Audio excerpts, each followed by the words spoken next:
Sí, sí. Bueno, las enfermedades cardiovasculares son la primera causa de muerte en los países desarrollados y en el nuestro también, lógicamente. Y en España, concretamente, son la causa de muerte de un tercio de los varones y de casi el 45% de las mujeres. O sea, son sin duda la primera causa de muerte, son muy importantes. Y la estenosis aórtica, que es el motivo más importante de nuestra línea de investigación, constituyen la cuarta de las enfermedades cardiovasculares en frecuencia, es por lo tanto una enfermedad que es muy importante, que en personas, no estoy hablando ahora de pacientes, sino de personas normales de nuestra población de más de 65 años, pues el 2% de esa población, digamos que normal, por encima de 65 años, tienen un problema en la válvula aórtica, una válvula que se encuentra a la salida del corazón, pues tienen un problema grave en esa válvula que requiere atención médica con cirugía.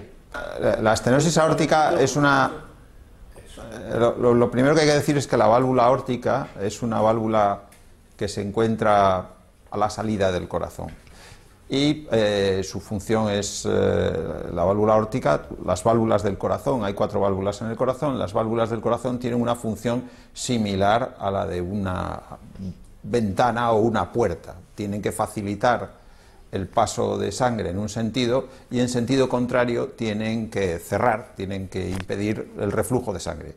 La válvula aórtica es una válvula que está a la salida del corazón y su función normal es la que acabo de explicar. En los pacientes que desarrollan estenosis aórtica, sobre todo porque existen otras formas que aparecen, son congénitas, pero no es a la que nos referimos aquí, sino la que aparece en personas mayores, la estenosis aórtica degenerativa, estos pacientes lo que hacen es, a lo largo del tiempo, de una manera muy progresiva, a lo largo de muchos años, lo que desarrollan es una dificultad progresiva y creciente de esa válvula para facilitar el paso de la sangre, de manera que la válvula se va volviendo cada vez más restrictiva, dificulta el paso de la sangre y simultáneamente dificulta el trabajo del corazón. El corazón cada vez tiene que hacer, digamos que más esfuerzo para forzar la sangre a través de un orificio que es restrictivo.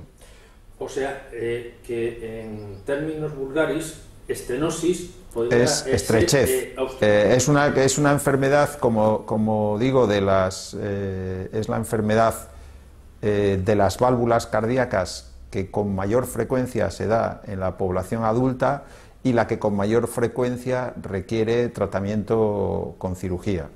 Para que se hagan una idea, antes he mencionado la cifra, en población normal de más de 65 años afecta en modo grave al 2% de la población y en modo más leve y potencialmente progresivo al 29% de la población. O sea, estamos hablando de una enfermedad que es muy frecuente y que afecta literalmente a cientos de miles de personas. Y en pacientes, en sujetos, en personas de más de 85 años, afecta al 4% de la población en grado severo, en grado ya avanzado. O sea que esto no es una enfermedad, además de una enfermedad, es un problema sanitario de primer orden, porque la frecuencia con la que se desarrolla esta enfermedad es proporcional a la edad. Y todos sabemos que la población española se está envejeciendo, afortunadamente, pero está sucediendo y por lo tanto la previsión de consumo de servicios y recursos asociados al tratamiento de esta enfermedad sigue una curva de las que ponen nerviosos a los políticos, porque van a tener grandes dificultades para proveer los recursos necesarios para afrontar esta enfermedad.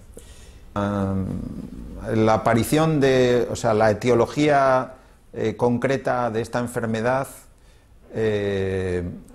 no se puede atribuir a un solo factor, es multifactorial y hay una serie de factores de riesgo que están implicados, varios de los cuales son comunes a la arteriosclerosis. Entonces, por ejemplo, sabemos que la hipertensión arterial es un factor que influye sobre el desarrollo de esta enfermedad. Por supuesto, ya he mencionado la edad, ese es probablemente uno de los factores más potentes, pero también la hipertensión arterial por un motivo, porque sobrecarga crónicamente la función de esta válvula. Yo, cuando trato de explicarle esto a mis pacientes, suelo utilizar el ejemplo de una puerta que está colocada entre dos habitaciones normales de una casa y que se abre y se cierra con normalidad, o la puerta que está colocada en un pasillo largo donde habitualmente hay corriente y que se suele cerrar más a menudo que no de portazo. Lógicamente, esa puerta, sus mecanismos, su cerradura, sus bisagras van a sufrir mucho más. Y en el caso de la válvula aórtica, la hipertensión arterial genera este tipo de problema a largo plazo. También juega también un papel la hipercolesterolemia, el hecho de tener el colesterol elevado también es una cosa que juega un papel, y juega también un papel en la presencia de algún tipo de anomalía congénita sobre la válvula, y hay algunas anomalías congénitas sobre esta válvula que son las más frecuentes dentro de las anomalías congénitas del corazón, o sea que estamos hablando de que juega también un papel relevante sobre la aparición de este problema. La alimentación, de alguna La alimentación tiene que ver en cuanto que facilita el hecho de que el colesterol esté alto, y tiene que ver también en cuanto que facilita la aparición de hipertensión. O sea, no tiene un efecto directo, pero sí lo tiene indirecto. ¿El tabaco? El tabaco sí parece que tiene algo que ver, pero su función como agente etiológico en este caso es más secundario, no tan importante como la arteriosclerosis. Y la actividad, deportes, es bueno. Desde luego no parece que tenga un efecto preventivo. No parece, o sea, lo puede tener en tanto en cuanto previene algunos de los factores de riesgo, ¿no? O sea, no es directo, es indirecto, es a través del efecto benéfico sobre algunos de los factores de riesgo.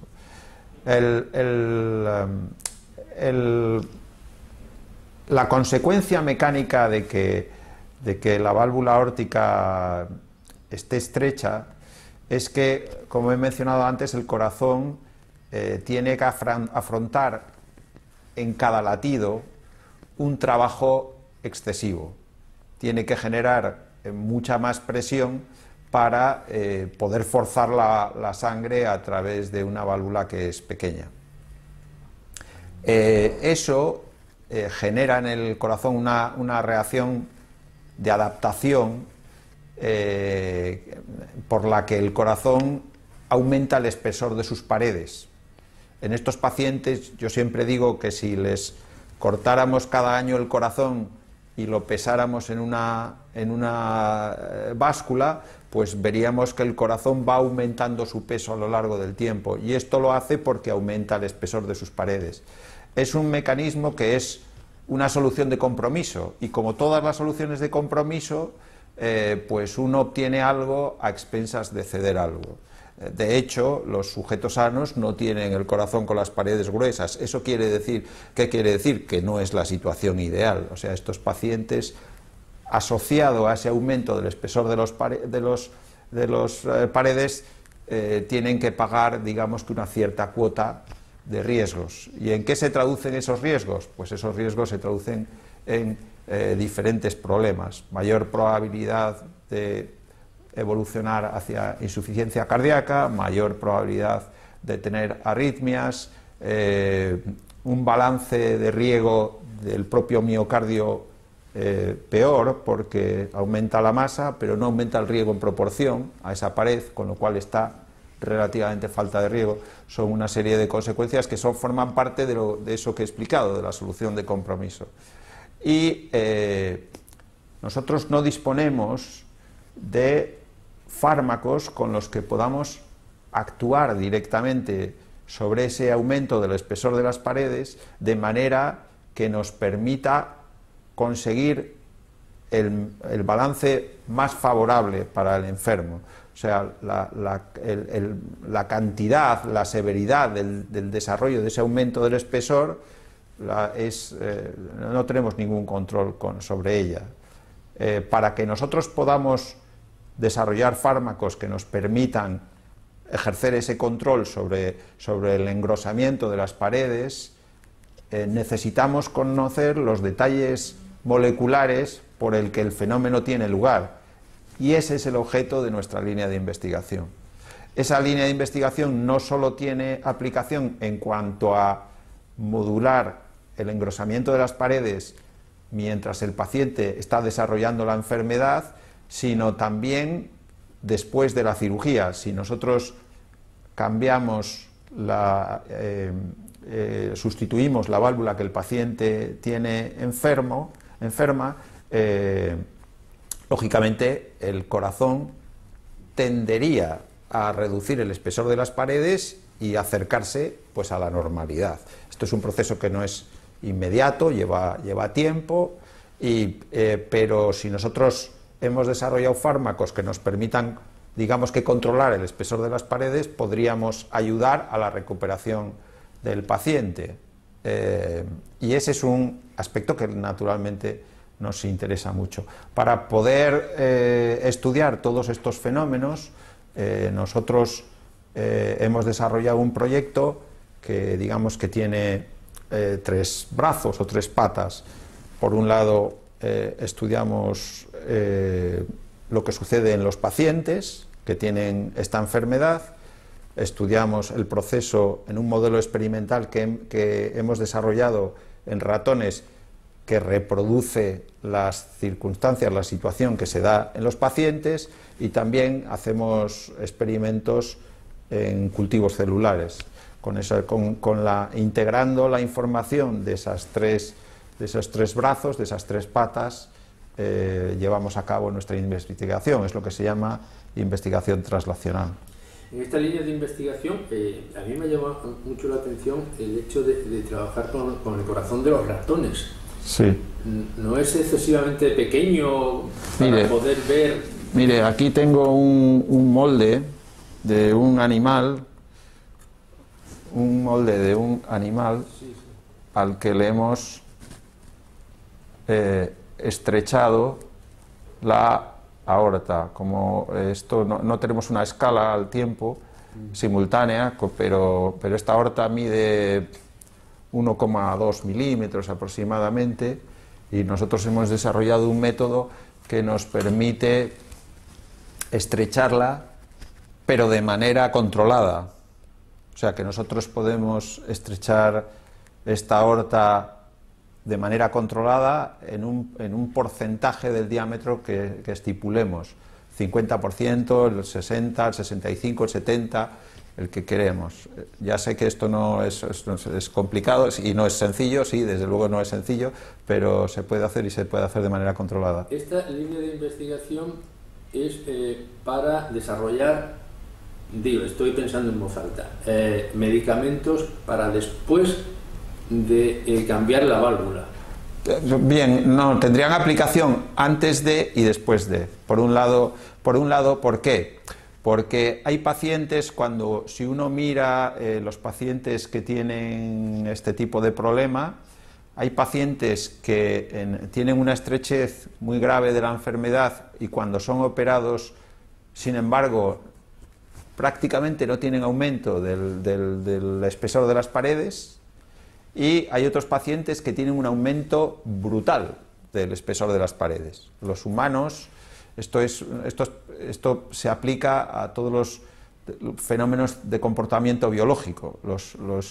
Los humanos, por nuestra heterogeneidad genética, no respondemos de manera unívoca a un estímulo estandarizado. O sea, ni en este caso, ni en otros. Entonces hay un espectro, aunque la mayor parte de pacientes se comporten, digamos que de una manera más o menos homogénea, pero siempre hay extremos, por supuesto. Entonces, nosotros, sobre todo en situaciones extremas en las que el paciente desarrolla una hipertrofia muy grande, muy importante, que sabemos que además eso penaliza el riesgo para la propia cirugía y penaliza, de alguna manera, hipoteca, merma las perspectivas de mejora, de normalización del corazón después de la cirugía. Y esto que estoy diciendo son datos que hemos adquirido, que hemos generado dentro de este mismo proyecto en el pasado, ¿no? Sabemos que los pacientes que han desarrollado mucha hipertrofia, aun cuando son capaces de reducir cuantitativamente mucho la hipertrofia, sus posibilidades de normalizar son más bajas. Es un poco la situación del paciente que está muy obeso. Las probabilidades de que sus perspectivas de bajar muchos kilos son muy altas, pero sus perspectivas de normalizar su peso son muy bajas. ¿De acuerdo? Aquí es una situación similar. Entonces, si se desarrollan fármacos que permitan controlar el fenómeno, conseguiremos que no haya extremos de hipertrofia y conseguiremos que esos pacientes tengan más perspectivas de normalizar su corazón. A la gente en la consulta digo, mire usted, un señor puede trabajar en la caja de ahorros y es un funcionario que está sentado, o puede repartir bombonas de butano. Si reparte bombonas de butano, presumiblemente va a tener los brazos así de grandes. ¿Por qué? Porque tiene que andar todo el día tirando de un peso importante y por lo tanto desarrolla mucha masa muscular. Y el señor que está escribiendo en una mesa o escribiendo en el ordenador no desarrolla tanta masa muscular. Lo que les pasa a estos pacientes es que están repartiendo butano todo el día, su corazón. Y por lo tanto sus paredes se engruesan, generan más musculatura, si usted quiere, para poderse adaptar a esa situación. ¿Que eso tiene precio? Sí, tiene precio. Tiene precio. Tiene precio. Y durante estos años, nosotros llevamos 15 años trabajando en esta línea y durante esos 15 años afortunadamente hemos conseguido financiación pública competitiva de manera ininterrumpida para poder seguir adelante con nuestra línea. Y durante esos años hemos generado datos en los que vemos, por ejemplo, que el hecho de que el paciente esté obeso y lo esté en el momento de la cirugía es un dato, es una variable que influye sobre el hecho de que luego se recupere o no, porque la obesidad per se, sin problema de la válvula, también genera un aumento del espesor de las paredes, o sea que es un fenómeno que digamos que empuja en la misma dirección con respecto al corazón que el propio problema de la válvula, con lo cual el hecho de, digamos que arreglar el problema de la válvula en estos pacientes obesos, si no se acompaña de una pérdida de peso, pues esa obesidad del paciente sería un elemento que tendería a mantener o a dificultar el aumento de espesor de las paredes del corazón se redujera. Y de hecho así sucede, como nosotros hemos podido demostrar. El equipo es multidisciplinar, ¿no? Sí, nuestro equipo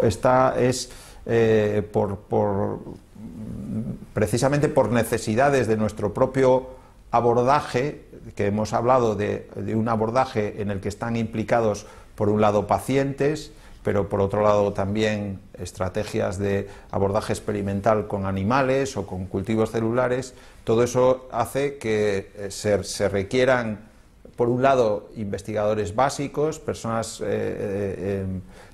con formación en ciencia básica, como son farmacólogos o como son biólogos moleculares o bioquímicos, y por otro lado también médicos clínicos, médicos que atienden pacientes, cirujanos cardiovasculares, cardiólogos, anestesiólogos, o sea, personas, y tenemos que trabajar de manera coordinada y hacer todos un esfuerzo de comprensión de la otra parte, que es un asunto que no es fácil, para trabajar en conjunto para desarrollar esta línea.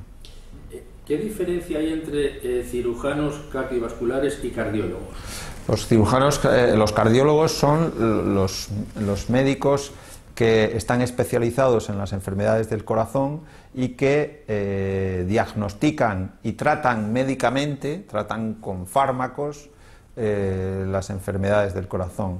Los cirujanos cardiovasculares somos cirujanos especialistas en tratar con cirugía las enfermedades del corazón. Pero con respecto a las enfermedades del corazón, nuestro trabajo no es diagnóstico. El diagnóstico lo hacen los cardiólogos y el tratamiento médico, mientras este se puede mantener, lo controlan los cardiólogos. Cuando una enfermedad, digamos que o no puede simplemente tratarse médicamente, o el tratamiento médico ha agotado sus posibilidades, intervenimos los cirujanos cardiovasculares. Los cirujanos cardiovasculares no solamente trabajan sobre el corazón, sino también sobre todos los vasos, ¿no? O sea, varices, digamos todo. Sí, sobre las enfermedades arteriales y venosas.